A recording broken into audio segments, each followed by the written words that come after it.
ಜಗತ್ತಿನಾದ್ಯಂತ ಕೃತಕ ಬುದ್ಧಿಮತ್ತೆ ತಂತ್ರಜ್ಞಾನವು ಸಂಚಲನ ಮೂಡಿಸ್ತಾ ಇದೆ. ಮುಂದಿನ ದಿನಗಳಲ್ಲಿ ಎಐ ಬಳಕೆ ಜಾಸ್ತಿಯಾದಂತೆಲ್ಲ ಲಕ್ಷಾಂತರ ಜನ ಉದ್ಯೋಗಕ್ಕೆ ಕುತ್ತು ಬರಲಿದೆ ಅಂತ ಹೇಳಲಾಗ್ತಾ ಇದೆ. ಇದರ ಬೆನ್ನಲ್ಲೇ ಆನ್ಲೈನ್ ಡೆಲಿವರಿ ಕಂಪನಿಯಾದ ಝೊಮ್ಯಾಟೊ 500 ಉದ್ಯೋಗಿಗಳನ್ನ ಏಕಾಏಕಿ ವಜಾ ಮಾಡಿದೆ. ಇದಕ್ಕೆ ಕೃತಕ ಬುದ್ಧಿಮತ್ತೆ ತಂತ್ರಜ್ಞಾನವೇ ಪ್ರಮುಖ ಕಾರಣ ಅಂತ ಹೇಳಲಾಗ್ತಾ ಇದೆ. ಹೌದು, ಕಸ್ಟಮರ್ ಸರ್ವಿಸ್ ವಿಭಾಗದಲ್ಲಿ ಕೆಲಸ ಮಾಡ್ತಾ ಇದ್ದ ನೌಕರರನ್ನ ಕಂಪನಿ ವಜಾಗೊಳಿಸಿದೆ ಅಂತ ಮೂಲಗಳು ತಿಳಿಸಿವೆ. ಝೊಮ್ಯಾಟೊ ಕಂಪನಿಯು ಕಸ್ಟಮರ್ ಸರ್ವಿಸ್ಗಾಗಿ ನಗೆಟ್ ಎಂಬ ಎಐ ಆಧಾರಿತ ವ್ಯವಸ್ಥೆಯನ್ನ ಅಳವಡಿಸಿಕೊಂಡಿದೆ.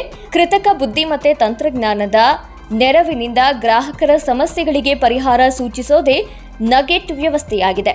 ಇದನ್ನ ಅಳವಡಿಸಿಕೊಂಡ ಬೆನ್ನಲ್ಲೇ ಉದ್ಯೋಗಿಗಳನ್ನ ವಜಾಗೊಳಿಸಿರೋದು ಭಾರೀ ಚರ್ಚೆಗೆ ಕಾರಣವಾಗಿದೆ. ಕಸ್ಟಮರ್ ಸರ್ವಿಸ್ಗಾಗಿ ಕಂಪನಿಯು ಝೊಮ್ಯಾಟೊ ಅಸೋಸಿಯೇಟ್ ಎಕ್ಸಲರೇಟರ್ ಪ್ರೋಗ್ರಾಂ ವ್ಯವಸ್ಥೆ ಜಾರಿಗೆ ತಂದಿದೆ. ಇದಕ್ಕೆ ಕಳೆದ ವರ್ಷ 1500 ಜನರನ್ನ ನೇಮಿಸಲಾಗಿತ್ತು. ಆದರೆ ನಗೆಟ್ ಎಐ ವ್ಯವಸ್ಥೆ ಅಳವಡಿಸಿಕೊಂಡ ಬಳಿಕ ಹೆಚ್ಚುವರಿ ಉದ್ಯೋಗಿಗಳನ್ನ ವಜಾಗೊಳಿಸಿದೆ ಅಂತ ಉನ್ನತ ಮೂಲಗಳಿಂದ ತಿಳಿದು ಬಂದಿದೆ.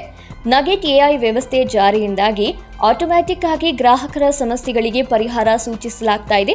ಅದರಲ್ಲೂ 80% ಪರಿಹಾರಗಳನ್ನ ಉದ್ಯೋಗಿಗಳ ಮಧ್ಯಸ್ಥಿಕೆ ಇಲ್ಲದೆಯೇ ನೀಡಲಾಗ್ತಾ ಇದೆ. ಇದೇ ಕಾರಣದಿಂದಾಗಿ ಝೊಮ್ಯಾಟೊ ಕಂಪನಿಯು ಉದ್ಯೋಗಿಗಳನ್ನ ಮನೆಗೆ ಕಳುಹಿಸಿದೆ ಎನ್ನಲಾಗಿದೆ. ಇದರಿಂದಾಗಿ ಕೃತಕ ಬುದ್ಧಿಮತ್ತೆ ತಂತ್ರಜ್ಞಾನವು ಉದ್ಯೋಗಿಗಳಿಗೆ ಆತಂಕ, ಭೀತಿ ಉಂಟು ಮಾಡಿದೆ. ಮುಂದೆ ಏನ್ ಕಾದಿದ್ಯೋ ಎಂಬ ಭಯವು ಕಾಡುವಂತಾಗಿದೆ.